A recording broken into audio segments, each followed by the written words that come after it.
Hello and welcome to the show. This week's FailRace versus the community.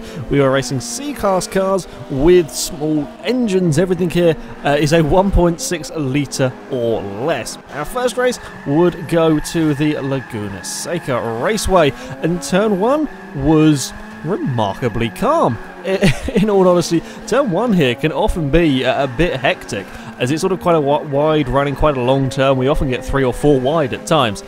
Through there, I think you had one car out on the sand. Everybody else was all very well behaved. The Mazda that we're following was trying to have a look at the Hyundai. No match for it through the corners, and the Hyundai has just got much better drive down this back straight. The Veloster, it goes round the outside of an RX-7. The RX-3 is trying to follow him, but as they come up towards, this is one of the toughest places on the track to try and go too wide. The RX-3 tries around the outside. There's just a little snag between the pair of them, and they both lose steering, both end out on the sand. No harm really done to the cars, just as you can see, the RX-3 has lost a couple of places. The RX-7 has lost 3 or 4 of them as well. Yeah, going too wide through there is a rather risky business. This group in the early laps, they were relatively close together. The RX-7 here having a look up the inside of an Alpha GTA. The RX-7 had a lot of straight line speed, but was struggling through the turns, and the Alpha keeps it all the way around the outside. He even has to use a little bit of the sand, but he keeps himself on that inside line to go too wide through the next turn. The RX-7's trying to cut back to the inside, but just doesn't quite have the sort of the grip off the turns, the acceleration off the turns. It is a short run into the next corner, and if you don't quite have the grip, that's a difficult place to get an overtake done, and the Alpha can pull away. It is, well, there's a straight down to this next corner. The braking zone there is a good overtaking opportunity, but the RX-7 was too far back. I was driving the John Cooper Works Mini and was up into 4th place, putting pressure on the Hyundai Veloster. My Mini was fantastically fast in a straight line, but the compromise I'd have to make was that I was running street tyres, which meant there was a lot of understeering through the turns, especially these long turns towards the end of the lap. I was really struggling. I just couldn't carry the speed through this turn, and the next turn was even worse, this second to last corner. I was sort of right up behind the Veloster there, thinking about even having a dive, but you can see I just cannot carry the speed through the turns because I don't have the tyre grip. However, the Mini was only about 2,200 pounds, I think, and had some 250, 260 horsepower, which meant its straight line speed was absolutely incredible. So as we fired it onto the start-finish straight, I made up all of that time. The Hyundai make me go the long way round, and unfortunately I just put a wheel on the sand. That was a very scary moment out there. Managed to get it all back under control, and basically lost, well, I lost the position, but time-wise lost very little for such a big, scary, almost accident.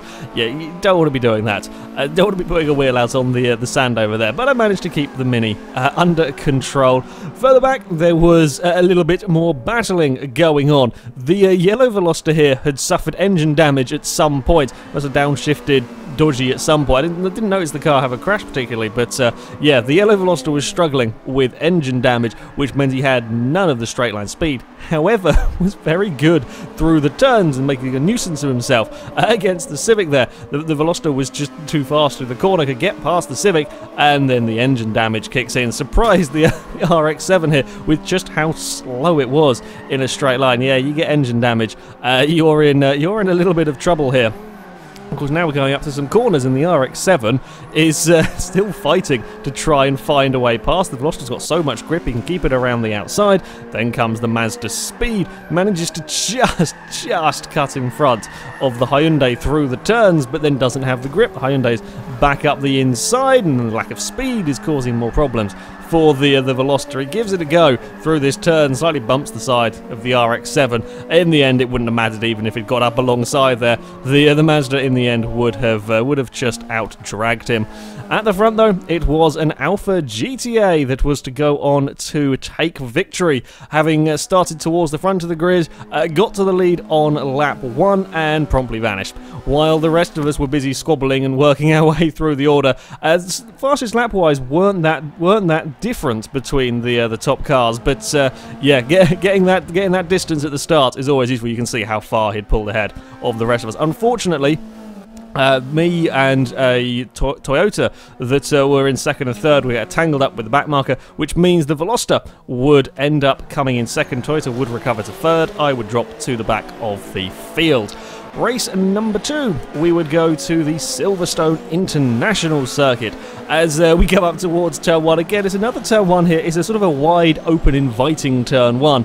It can often be interesting getting cars through there with a little bit of a tangle, but most part, people survived. It was the next turn when things go wrong. And RX-8, I think, it's either a little bit of lag or just got scared of a Mini, and kind of this whole sort of chain reaction went on of cars, and it all went a little bit crazy. We tried to fit about 6 cars into the same piece of tarmac, and that's never going to work. But nobody came off too terribly. There was some bumping, and I think a few cars did get minor damage. There wasn't a huge wreck, and considering the amount of cars we just all tried to fit into the same piece of tarmac, it's quite amazing. There's a view from further back, while the Mitsubishi was getting past that other car. This was the group that was behind, that were all fitting into the same piece of road. My Mini loving the straight. Down here, the Peugeot that we were following at this stage had some good straight line speed. Got at the inside, tried to make it 3 wide through here, which is always scary. The Mini gets himself a little bit out of shape, and again they're going 3 wide up towards the next corner. It's I've not seen cars try and go 3 wide through here before. Peugeot outbrakes himself a little bit, but there is quite sort of a long run through here. He manages to keep off, or sort of fend off the Mini, but is slow off the turn, having taken such a shallow line. There was a Mazda on the grass. There's a very sideways RX-7. It's yeah, the racing further back was remarkably close. This race again would suffer a little bit like the first one. It would get very, very spread out very quickly. Me and the Evo were making our way up through the field, my Mini showing its phenomenal straight line speed. I didn't quite expect this car to be as fast as it was in a straight line. I do like the Cooper Works Mini, I have to say. I don't like modern Minis, but this is such a good car to drive, I thought I would give it a go. It's so ridiculously fast in a straight line. I was really amazed. Yeah, it did struggle through the turns. As you can see here, I'd slightly outbrake myself. The Toyota was yeah, all over the back of me through here, but the second we came near an acceleration zone, near a straight, and the Mini was off.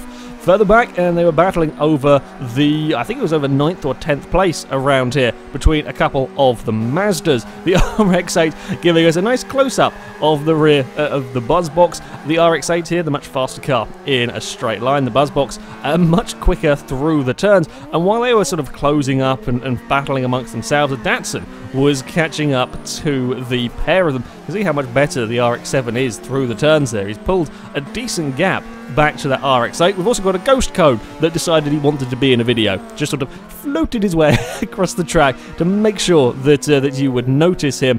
As we come down the end of the straight, you can see the amount that the RX-8 is closing. He has a go up the inside. Is a little bit too brave. I think he may have locked the brakes slightly and just can't quite pull it up in time. That puts him out wide, gives the position back to the RX-7, and now he's under pressure from the Datsun. Datsun goes to the outside for the first part of the chicane, but if you can hold it all the way around there, it does put you on the inside for the final turn, and the final turn is a little bit of a pain one to go around the outside. While being on the inside, you do often get quite a slow run off the turn. It's more than enough to keep the Datsun ahead of the RX-8. A great opportunistic move there from the Datsun at the front, and it was a surprising vehicle that we would see leading the way. A Kia Ceed would get to the lead. Again, cars on the front row managed to get a clean start, and while the rest of us battled, they could pull a decent lead. This Ceed was blooming fast around here, but from second back to fifth, which fifth being me and the Mini, we were setting again incredibly similar lap times. The problem was that gaps had emerged from the first couple of laps that nobody could really close in.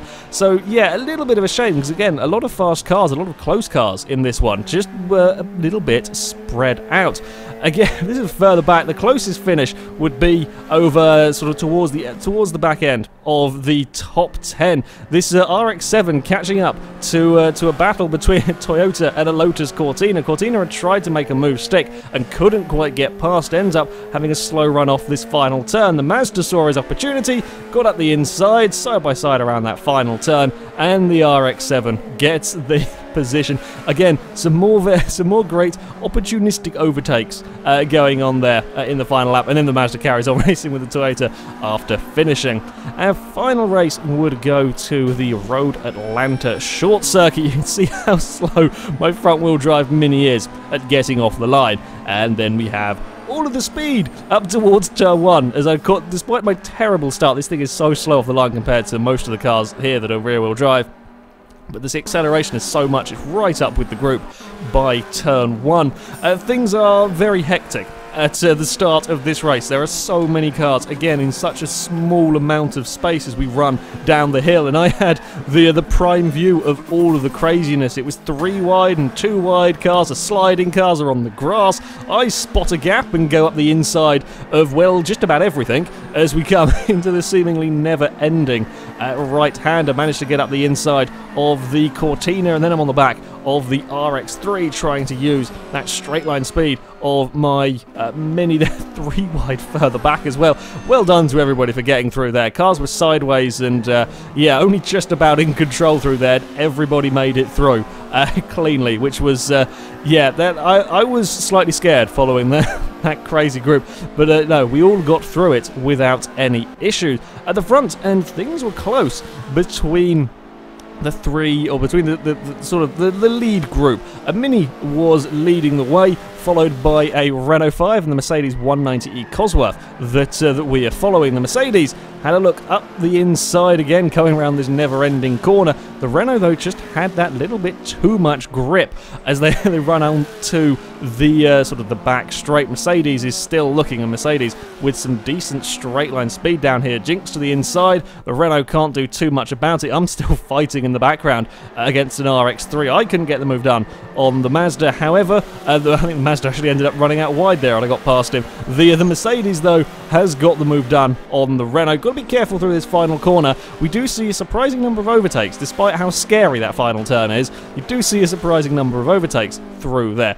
Having cleared the Renault, the Mercedes would go on to chase down the leading Mini. Unfortunately, as much as I would have loved to have been part of this battle, I would get lag killed and dropped all the way down to the back of the field. Mercedes got himself to the inside through the chicane, sort of just runs the grass, then gets a big oversteer moment out onto this, up towards this final corner. Mini was looking for every which way back pass, but was just a little bit too far back as they run through that final turn. Mercedes, having got himself to the lead, promptly throws it all away into turn 1. Very easy to do this here. Just outbrake yourself a little bit and run wide across the grass. Mercedes is a little bit sideways, having trouble getting his car back on the track there. Occasionally, when you sort of get a couple of wheels on the grass, sort of sucks your car off the road, and yeah, you can't do a huge amount about it. So yeah, a bit unfortunate for the Mercedes there. We have another Datsun making some opportunistic manoeuvres as the two Mazdas ahead of him tangled a little bit. It's almost 3 wide as they crested the hill there. The Datsun gets up the inside of the Buzzbox. Buzzbox is trying to come back, doesn't have the straight line speed of the Datsun as they come up towards turn 1. The Datsun then has a bit of a dive. I think the RX-3 may have outbraked himself a little bit, just runs wide. The RX-7's got phenomenal run through there as well. And yeah, the Datsun's got 2 places in about 3 corners, thanks to the 2 Mazdas coming together. It's always helpful when the car's in front of you, so busy fighting each other, and you can get past them with relative ease. The RX-7 was having a look, but just couldn't quite get it done.